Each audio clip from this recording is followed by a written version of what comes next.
Hello everyone, कैसे हैं आप लोग। आई होप कि आप लोग बहुत अच्छे होंगे और अपनी पढ़ाई को भी बहुत अच्छे तरीके से कंप्लीट और कवर अप कर रहे होंगे।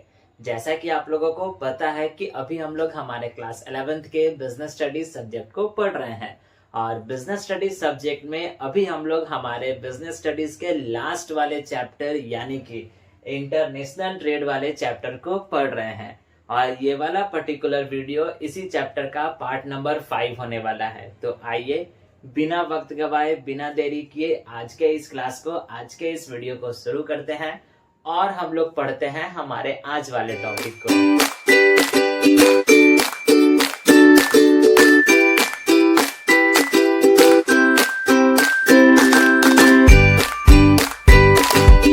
कि मैंने अभी आपको बताया कि आज के इस क्लास में हम लोग हमारे इंटरनेशनल ट्रेड वाले चैप्टर के पार्ट नंबर 5 को पढ़ेंगे। सो बेसिकली इस वाले पार्ट में, इस वाले वीडियो में हम लोग कौन से टॉपिक को पढ़ेंगे। तो अगर आपने इस चैप्टर के प्रीवियस वाले वीडियो यानी कि पार्ट नंबर 4 को देखा होगा, पढ़ा होगा, तो उस पे हम लोगों ने पढ़ा था कि एक्सपोर्ट के दौरान यानी कि कौन कौन से स्टेप्स को अपनाया जाता है। बेसिकली एक्सपोर्ट प्रोसीजर वाले टॉपिक को हमने पिछले वाले वीडियो में यानी पार्ट नंबर 4 में पढ़ा था। तो इस वाले वीडियो में हम लोग पढ़ेंगे कि जब अगर इंपोर्ट होता है तो इंपोर्ट के दौरान किन किन प्रोसीजर्स को, किन किन स्टेप्स को अपनाए जाते हैं। तो आइए पढ़ते हैं और समझते हैं कि आखिरकार इंपोर्ट प्रोसीजर है क्या। देखिए लिखता क्या है। इंपोर्ट प्रोसीजर वह प्रक्रिया है जिसके माध्यम से एक बायर यानी इंपोर्टर दूसरे देश से वस्तु यानी गुड्स खरीदकर अपने देश में लाता है। बेसिकली अगर कहा जाए कि एक्सपोर्ट और इंपोर्ट दोनों एक दूसरे से अलग हैं। यानी एक्सपोर्ट में हम वस्तु को, गुड्स को भेजते हैं, बेचते हैं, और वही इंपोर्ट में हम वस्तु को अपने देश में लाते हैं, खरीदते हैं। तो वही देखिए यहाँ पर लिखता है कि इंपोर्ट प्रोसीजर जो है वह प्रक्रिया है यानी वह प्रोसेस है जिसके माध्यम से एक बायर यानी एक इंपोर्टर जो होता है वो दूसरे देश से यानी कि दूसरे कंट्री से गुड्स को खरीदता है और खरीद कर अपने देश में लाता है। तो इसी प्रक्रिया को, इसी प्रोसेस को हम लोग इंपोर्ट प्रोसीजर कहते हैं। और जिस तरीके से हमने पढ़ा था कि एक्सपोर्ट प्रोसीजर के दौरान कई सारी लीगल फॉर्मेलिटीज होती हैं, कई सारे डॉक्यूमेंटेशंस होते हैं और अप्रूवल्स होते हैं। तो उसी तरीके से यहाँ पर भी कहता है कि इस इंपोर्ट प्रोसीजर के दौरान इंक्वायरी से लेकर कर फाइनल पेमेंट तक कई सारे स्टेप्स होते हैं और इनमें भी हर एक स्टेप्स को यानी कि इंपोर्ट प्रोसीजर के दौरान भी हमको हर एक प्रोसेस को, हर एक स्टेप को अपनाना होता है। तो कहता क्या है कि जिस तरीके से आपने पढ़ा था कि एक्सपोर्ट के अलग अलग स्टेप्स थे, एक्सपोर्ट के दौरान हमारे पास अलग अलग स्टेप्स अपनाए जाते हैं। तो उसी तरीके से जब अगर किसी वस्तु को दूसरे देश से हमारे देश में लाया जाता है यानी इंपोर्ट किया जाता है, तो उस दौरान भी कहीं ना कहीं कोई ना कोई तो स्टेप्स होंगे, कोई ना कोई तो प्रक्रिया होगी। तो उन्हीं सारे के सारे स्टेप्स को हम लोग यहाँ पर पढ़ेंगे। एक्सपोर्ट प्रोसीजर में हम लोगों ने ऑलमोस्ट 12 यानी 12 अलग अलग स्टेप्स को पढ़ा था और वही इंपोर्ट प्रोसीजर में अलग अलग टोटल 9 स्टेप्स हैं। बेसिकली है वही स्टेप जो कि हमने एक्सपोर्ट में पढ़ा था, लेकिन ठीक उसका उल्टा है। क्यों? क्योंकि आपको पता है कि एक्सपोर्ट के दौरान हम वस्तुओं को भेज रहे थे, यहाँ इंपोर्ट के दौरान हम वस्तुओं को अपने देश में मंगवा रहे हैं। तो आइए देखते हैं पहले वाले स्टेप को। पहला वाला स्टेप जो है, जो हमारा कहता है ट्रेड इंक्वायरी, जिसको हम लोग पूछताछ कहते हैं। तो आपको भी पता है कि एक्सपोर्ट के दौरान भी फॉरेन बायर जो था वो पहले पूछताछ कर रहा था। तो वही यहाँ पर भी कहता है कि जो भी ट्रेडर होगा जो अपने देश में वस्तु को मंगवा रहा है किसी दूसरे देश से, तो वो सबसे पहले सामने वाले एक्सपोर्टर से यानी सामने वाले सेलर से पूछताछ करेगा। पूछताछ क्या करेगा भाई? कि हम जो सामान खरीद रहे हैं उसका प्राइस कितने का है, ठीक है, उसकी क्या क्वालिटी होगी, क्या क्वांटिटी होगी, क्या डिलीवरी टर्म्स एंड कंडीशंस होंगे, क्या डिलीवरी की टाइमिंग होगी, सब कुछ डिटेल जो है एक इंपोर्टर मांगता है। तो पहला वाला हमारा स्टेप यही कहता है। देखिए लिखता है इंपोर्टर फॉरेन सप्लायर से डिटेल्स मांगता है, यानी इंपोर्टर्स जो होते हैं वो फॉरेन ट्रेडर से सारे के सारे डिटेल्स मांगता है। और वो डिटेल्स कौन कौन से होते हैं, जैसे price, quality, quantity, delivery terms, delivery times, ये सारे के सारे डिटेल्स जो है एक इंपोर्टर के द्वारा मांगे जाते हैं एक्सपोर्टर से, सेलर से। ठीक है, इस बात को आप याद रखिएगा।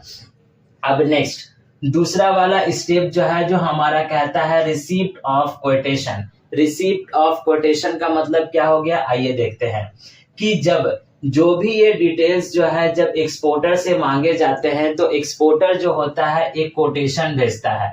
उस कोटेशन में क्या लिखे हुए होते हैं कि उस वस्तु का क्या कीमत है, साथ साथ जब हम डिलीवरी करेंगे तो उस दौरान कौन कौन से टर्म्स एंड कंडीशंस होंगे, सारे के सारे टर्म्स एंड कंडीशंस को उसमें मेंशन किए जाते हैं। तो ये होता है हमारा दूसरा वाला प्रोसीजर, दूसरा वाला स्टेप। अब हम लोग बढ़ते हैं हमारे इंपोर्ट प्रोसीजर के तीसरे वाले स्टेप की ओर, जो हमारा कहता है प्लेसिंग ऑफ ऑर्डर, जिसको हम लोग इंडेंट के नाम से भी जानते हैं। और ये सेम पॉइंट, सेम स्टेप हम लोगों ने एक्सपोर्ट प्रोसीजर में भी पढ़ा था, आपको याद होगा। ठीक, ये वाला हमारा क्या कहता है कि इंपोर्टर ऑर्डर कंफर्म करता है। यानी सबसे पहले यहाँ पर हम शुरुआत से आइए। शुरुआत में इंपोर्टर के द्वारा जो है डिटेल्स मांगे जाते हैं। जब डिटेल्स उसको मिल जाता है, एक्सपोर्टर के द्वारा वो डिटेल्स भेज दिए जाते हैं और इंपोर्टर को वो डिटेल्स मिल जाता है।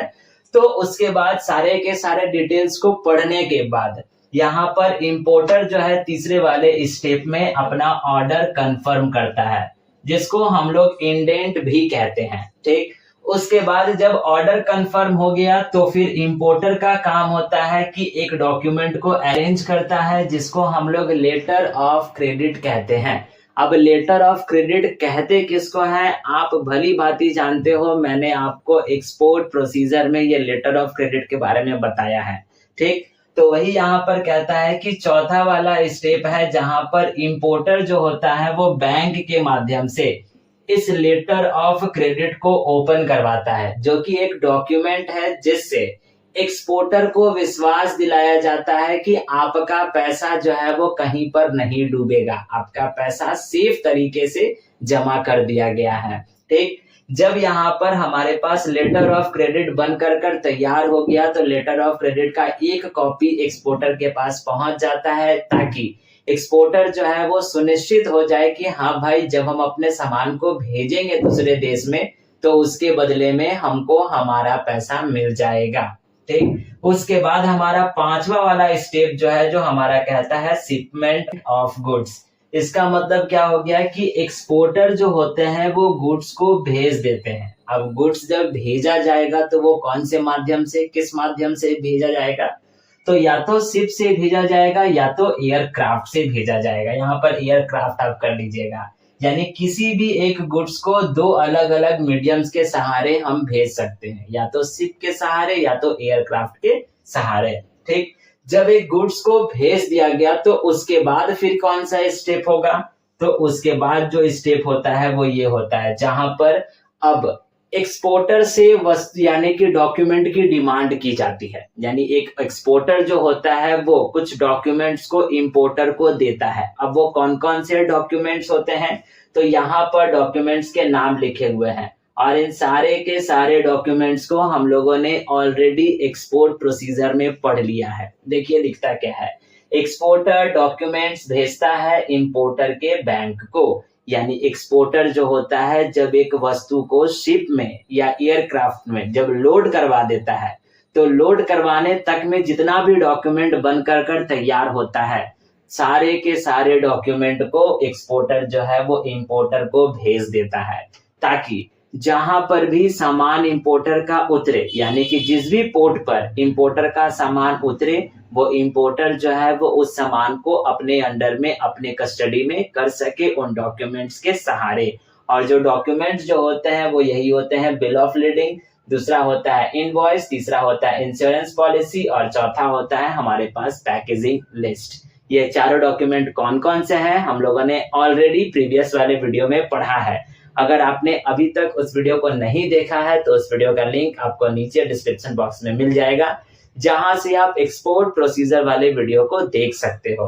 ठीक, अब जब हमारे पास ये डॉक्यूमेंट्स प्रिपेयर हो गए, डॉक्यूमेंट्स जो है वो इंपोर्टर के पास पहुंच गए, उसके बाद उसके साथ साथ सामान जो है वो भी अब सामने वाले कंट्री यानी पोर्ट पर पहुंच गया। और जब सामान जब पहुंच गया सामने वाले देश में, तो वहां पर फिर क्या होगा, कस्टम्स क्लियरेंस होंगे, जहां पर कस्टम्स वालों के द्वारा कुछ डॉक्यूमेंट्स मांगे जाते हैं, जो कि कस्टम वाले वेरीफाई करते हैं कि जो भी सामान हमारे कंट्री में आए हैं वो सामान लीगल है या इलीगल है। वो हर एक छोटे से छोटे डिटेल्स को दोबारा से री स्कैन करते हैं। दोबारा से री स्कैन मैंने क्यों बोला, क्योंकि सबसे पहले एक बार कस्टम क्लियरेंस होता है जहां से जिस देश से वस्तु को भेजा गया हो, यानी एक्सपोर्टर के द्वारा, ठीक। उसके बाद वहां पर भी कस्टम क्लियरेंस होते हैं और दोबारा से फिर कस्टम क्लियरेंस होता है जहां पर जिस पोर्ट में या जिस किसी भी एयरबेस पर ये वस्तु जो है वो पहुंचेंगे, ठीक।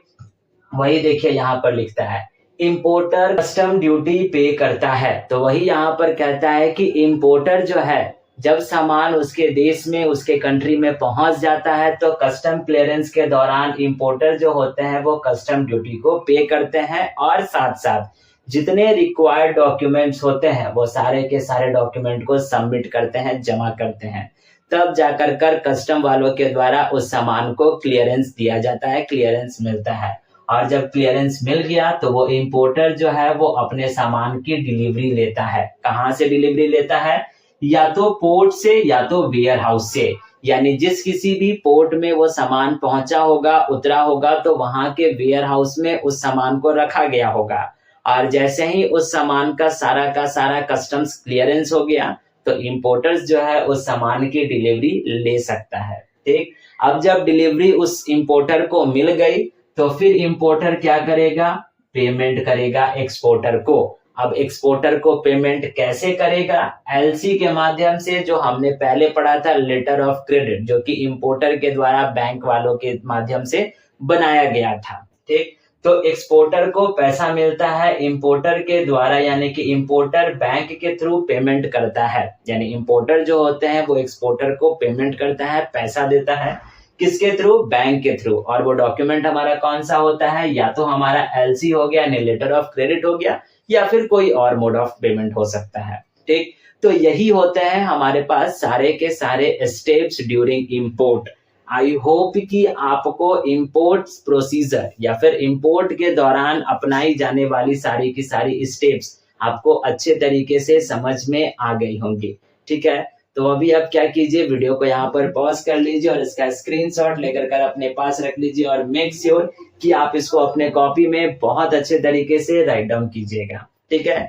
आई होप सो कि आपको यहाँ तक चैप्टर को देख कर चैप्टर के हर एक पॉइंट्स अच्छे तरीके से समझ में आ गए होंगे। और साथ साथ ये वाला टॉपिक यानी इंपोर्ट प्रोसीजर और एक्सपोर्ट प्रोसीजर इस चैप्टर का मोस्ट इंपॉर्टेंट टॉपिक है। तो आप इन दोनों वीडियोस को, इन दोनों टॉपिक को बहुत अच्छे तरीके से, बहुत ध्यान से पढ़िएगा, ठीक। तो आज के इस वीडियो के लिए बस इतना ही हम लोग रहने देते हैं। अब हम लोग मिलेंगे हमारे इसी चैप्टर के नेक्स्ट वाले पार्ट पे, यानी पार्ट नंबर 6 पे, जिसपे जो भी छोटे मोटे और भी बचे हुए टॉपिक्स हैं उनको हम लोग क्लियर करेंगे और साथ साथ हमारा ये वाला चैप्टर भी खत्म हो जाएगा और साथ साथ हमारा पूरा का पूरा बिजनेस स्टडीज भी खत्म हो जाएगा क्लास 11th का, ठीक। तो आज के इस वीडियो के लिए बस इतना ही हम लोग रहने देते हैं। अगर आप इस वीडियो को यहाँ तक देखे हो, ये सारे के सारे पॉइंट्स, मेरी बातें आपको अच्छे तरीके से समझ में आ गई हैं, तो वीडियो को लाइक करके जाइएगा। चैनल पर नए होंगे तो चैनल को सब्सक्राइब भी कर लीजिएगा और अपने फ्रेंड्स के साथ शेयर भी करते जाइएगा। अब हम लोग मिलेंगे हमारे इसी चैप्टर के नेक्स्ट वाले पार्ट पे, नेक्स्ट वाले वीडियो पे। तब तक के लिए आप अपना ख्याल रखिएगा, ध्यान रखिएगा। Thank you and bye bye.